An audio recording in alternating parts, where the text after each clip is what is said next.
She's small enough to use it as a nest, and her eggs are safe from larger predators up here. But as soon as they hatch, her 8 little ducklings must make it to the pond to feed. It's a difficult journey. They won't be able to fly for months.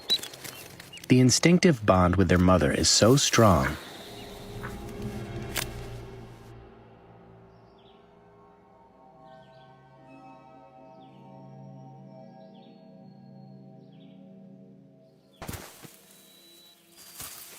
ducklings are born with soft, flexible bones.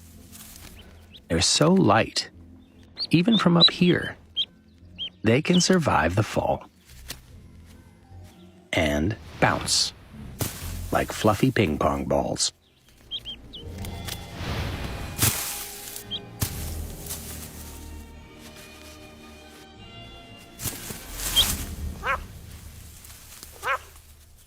Mom calls her brood together.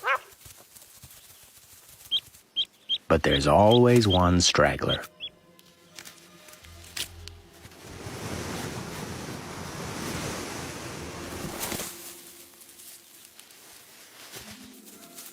Finally, the family can move on.